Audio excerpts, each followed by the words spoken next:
administrators, teachers, parents, students, everybody. I did a lot of listening, and my position evolved dramatically from thinking that wondering if this was in the realm of possibility to we must get this done. And that is the urgency that I approach this as we become the largest state in the nation to have a full distraction-free environment for school students from K through 12, bell to bell. And the reason we went bell to bell is because speaking to the superintendents and the teachers and students in schools where they already went ahead, you don't want to have the challenge of having a cell phone put away and then it's lunchtime and it comes back out, and study hall and it comes back out.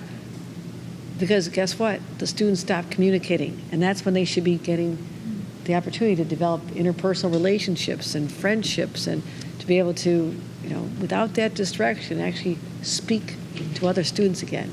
And you'll hear this, actually you won't hear this, what you'll hear is silence disappear, because right now our school hallways are quiet because students are not speaking to each other, and you're going to hear life again and laughter in the cafeterias and in the gymnasiums, and that's what it's all about. And our young people, especially the teenagers, especially teenage girls, are under so much stress right now, and the numbers are chilling. The number of young people reporting depression, anxiety, suicidal thoughts. And if you want to draw a through line from 10 years ago, when these addictive algorithms were being developed, and it's around the same time that somebody thought it was okay to let students have cell phones in schools. Not sure how that happened, because you couldn't bring board games in, you couldn't bring your toys in, you couldn't bring anything else, but somehow cell phones were allowed. And there's a generation that is suffering, and my job as a governor, but also the first mom governor who knows this effect directly, is to do something about it. I have to do something about this, and I thank all of you for partnering with us in what is going to be a bumpy road, I understand. Speaking to a lot of people who have gone through this, the first 3 months are tough as people transition to this, but after that, there's no looking back. You'll say, why didn't we do this earlier? And one young girl told me that she, for the first time, she was in middle school, the first time she has friends in person now. She says, I'm so happy now. I'm like, that's what we're going for. So, Dr. Ward, I want to thank you again for giving us this opportunity and finishing your plan. The deadline is Friday. I know everybody likes to procrastinate, but you got to get your homework done. We have actually now, as of this morning, 400 school districts that have complied out of the 700. So I know we'll be seeing compliance by Friday. So that allows people to get the information out to their school districts, PTA, the parents, in any way you communicate with them. And one last thing I'll say about the parents is it's really important that parents continue to be engaged, get their questions answered. Number one question parents have, because I had the same question, what happens if there's a crisis on the school grounds, there's a shooter, something where we want to reach our children? What I learned, and this is from law enforcement, sheriffs, district attorneys, police chiefs, who said the last thing you want if there's a crisis is for that child to be distracted, fumbling for the phone may go off, or they're trying to video it, or trying to talk to the friend. They need to be laser focused on the adult in the front of the classroom who is a trained professional on how to get them to safety. Get that message out to anxious parents, and they'll understand that their child is far better off safety-wise. And every school has a path to make sure that there's ways for parents to be able to communicate throughout the day. Those of us who are old enough to remember the days where if you forgot your lunch, you probably didn't forget it the next day because you're a little bit hungry, or you borrowed lunch money from your buddies, right? Or you need to make after-school plans. You learn how to do it after hours. So that's what we're entering into, and I'm excited about it, and we're just a couple months away. And Dr. Ware, I'll let you take it away. Yeah, first of all, Governor, we want to thank you and your team for putting this together today in our school district. We are very excited here at North Syracuse to be one of the first school districts in New York State to have our plan adopted and ready to go in the fall. So that is, and just one particular note, I know you mentioned the mom piece. I'm a dad of 3 teens. And one of the things that we are hearing from parents is, how do I get my child ready for this fall? What does that mean? And really, my advice to any parent out there is, we have Mondays are our distraction-free day in our household. So if I was to text my kids, they better not text me back right now. They better be playing board games and interacting with each other. So that's just one little small piece that I think parents are wondering, okay, how do I get my child ready for this fall? And we'll be sending around pointers, and if you have some other ones, we'll talk about. And it's about the weaning. It's about your children are used to playing maybe till 9 or 10 at night on a summer night, and you want them to be settled down by 8 o'clock. You start calling them in earlier, a couple weeks out, right? You start getting them conditioned. So I think the cell phone days ban is free is a great idea, and also whatever ideas we come up with, make sure we get them out to you. Before we get started, I also want to recognize 2 elected officials who were champions of this, who helped us get it over the finish line in our Senate and our Assembly, which is Senator Chris Ryan has joined us. Thank you, Senator Ryan, as well as Assemblymember Al Sturpey, and all the participants who are here today. Yeah, and so the folks that you have in front of you here were all part of our cell phone committee. We actually started this work well over, it was about 8 months before the legislation was even introduced. And so this committee has been working very hard at getting to where we are today. So I want to thank everyone here at the table for their work. And then, Dr. Orr, before we start roundtable, we're just going to take a quick pause. We're going to bring the media out of the room then. See you all in a little bit. So that was smart to get ahead of it. That's why we were talking about it last year. I said, actually, I wanted to do it last spring and have it in place last fall. But I was told you need to, a little slower. You got to engage. Like, okay, I'll engage. We had, the teachers union was nice. It was incredible on this. Really strong, really powerful. Melinda Person was extraordinary, and then the PTA was full on engaged, and we got our administrators and superintendents association again. There's always this. Do we want Albany to be telling us what to do? And, that attitude, like, I get that, but everybody can do it on their own right now. And it was just hard to be the first. There's a lot of dynamics.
Good morning, everyone. I'm joined here by Superintendent Ward of one of the largest, I believe the largest school district in Onondaga County, the North Syracuse District. We just had a very engaging conversation with the committee that was put together to examine all the angles and possibilities and policies surrounding a cell phone or our distraction-free environment.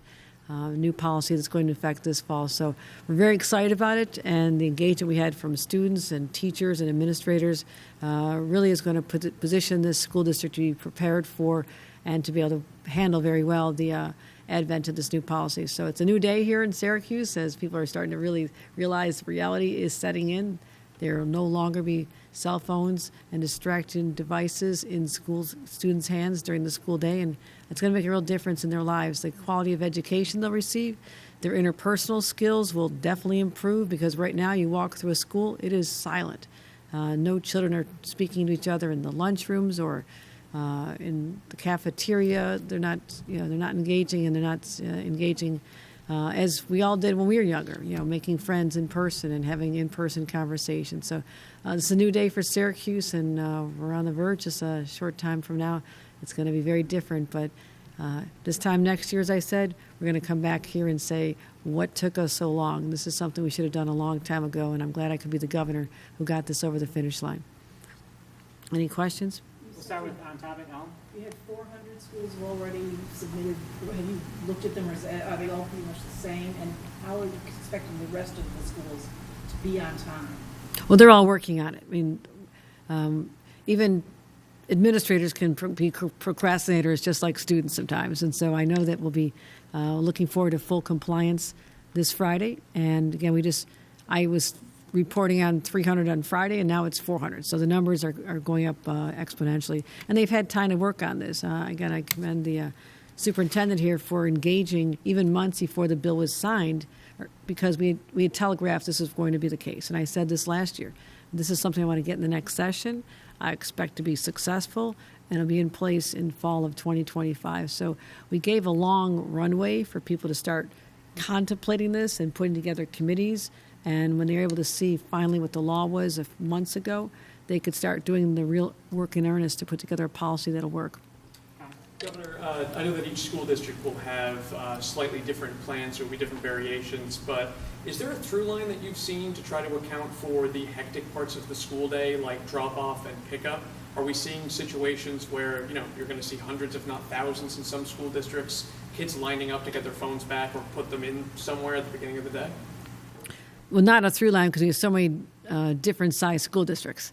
It's a challenge for the larger ones. Certainly I can have the superintendent address how they're going to manage that. But I didn't want to have one size fits all on even the storage or the discipline, because we respect local governments. We respect our school districts. But bottom line is, it was tough for many of them who knew it was the right thing to do, for them to say, we want to be one of the very few school districts in the state of New York to do this, or we'll leave it by building or by teacher to determine whether or not a student would have a cell phone in their possession throughout the day. So we took all the guessing out of it. I said I'll be the heavy for all of you. You can blame me, because it was tough to do it individually, because otherwise it would have happened by now. So do you want to address anything about how the... Sure. So in our district, like the governor said, we're rather large. We're about 8,000 students. Our junior high and our CNS high school are the two buildings, and they have about 800 and 1,000 students in those buildings. So for us, there were all options were on the table. And in the end, we actually went with a yonder pouch, which is something that a student can keep with them throughout the day, but it's a locked device, the locked pouch. So for us, at the end of the day, we're honestly, right now, we are figuring out at the end of the day, when you buy yonder pouches, you get one unlocking device per 20 that you purchase. And so there's different types of unlocking devices. Some you carry as an administrator to help the student unlock a device, and some of them will be affixed to a wall, like near a classroom wall. So you can imagine at the end of the school day where we have classrooms, where we have kids in classrooms, that's where those unlocking devices will be on the door as they're walking out.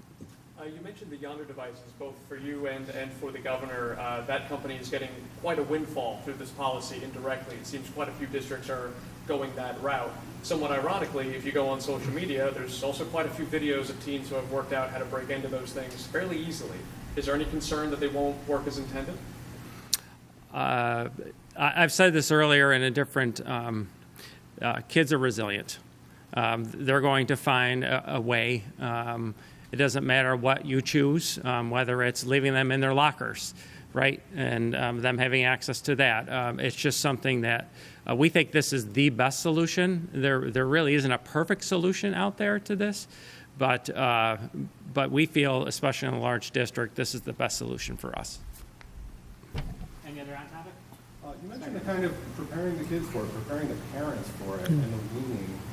As a dad and as a mom, can you talk a little bit about that, the engagement that's kind of required from parents to make this work? No, we both would speak about it because this is the most challenging part because this is an addictive device. It's like asking young people to give up cigarettes overnight. It is that addictive. And that's why we wanted to start talking about this last year during session, even more aggressively now. I know your school district, Dr. Ward, has put out letters to every single parent. There's social media sites, constant communication with strategies. And I go back to something real basic as a mom.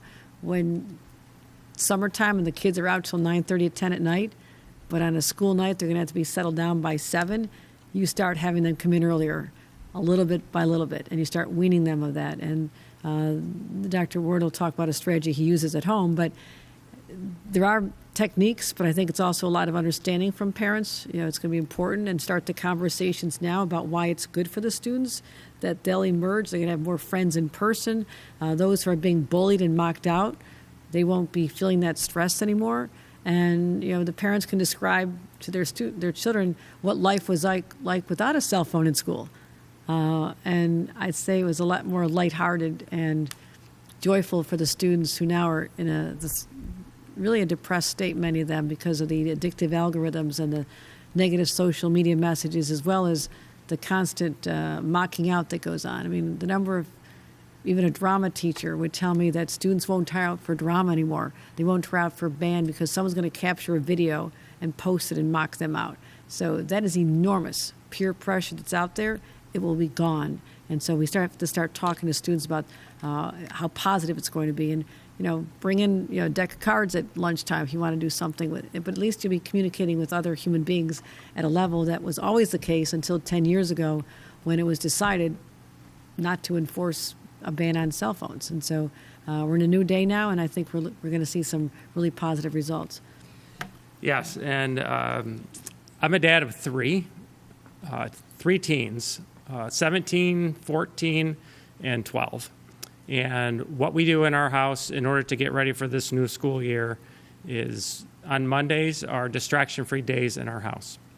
And so on Mondays, my own children's cell phones go away. And guess what happens? What happens is the game closet, you go to the game closet, they take out, Governor said Uno, that's one of our favorites, by the way, Governor, is Uno. What we see as parents is the brothers and sisters, guess what? They're getting along. That's something I think I'm looking forward to in the cell phone ban piece at schools is to see exactly that, is to see kids getting along much better. We're going to take one more on topic, Jeremy. So what are some of the concerns that you've heard from parents about, Yonder pouches and kids not having access easily to their cell phones, and what's your response to that?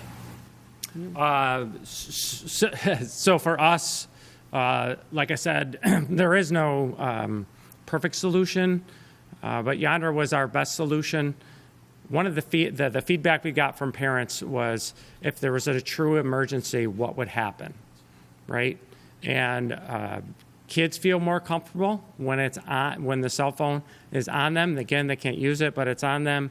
Parents feel more comfortable that it's on, their son or daughter type of thing. So for us, that's the reason we went with Yonder, is really that key piece of proximity in case of an emergency.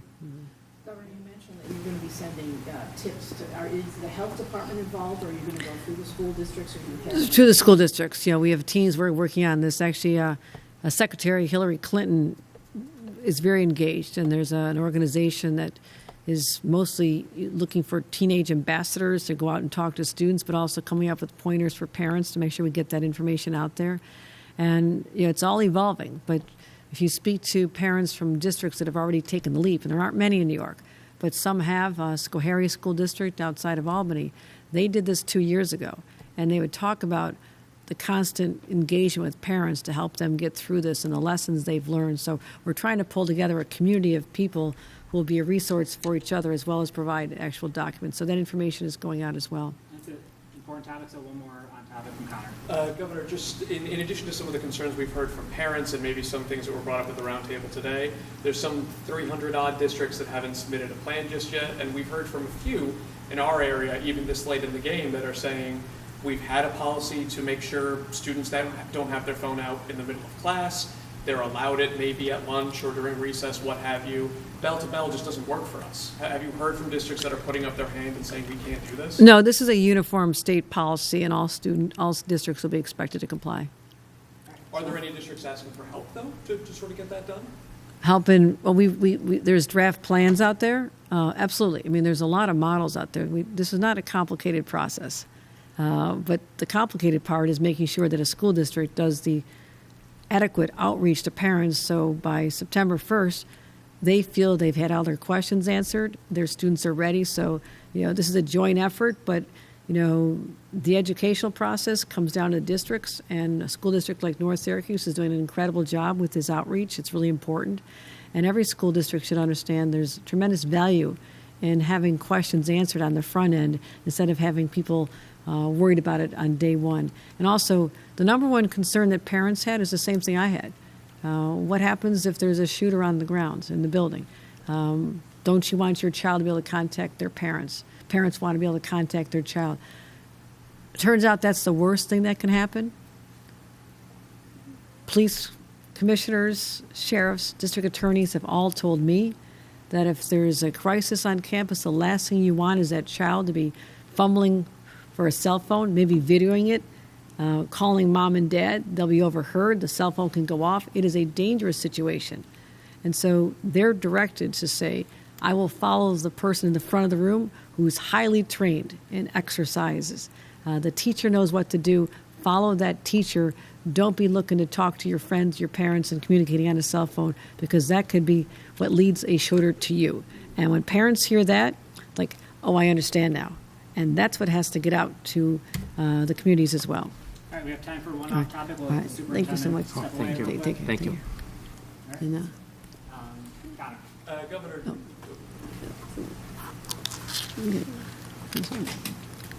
okay. just as a off topic here, in Madison County, the state recently approved a solar farm at Oxbow Hill, and this came after local officials effectively said no. The lion's share of the public comment period showed that the public wasn't very on board.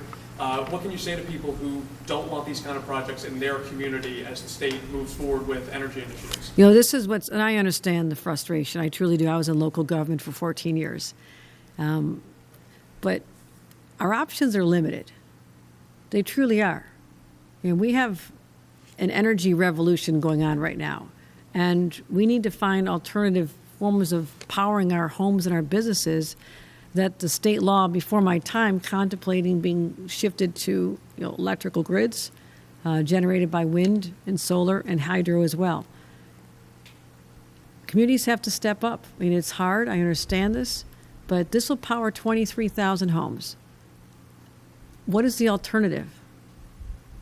If we don't find ways to have renewable clean energy to protect our environment as dictated by our state law, all communities have to understand the important role they play.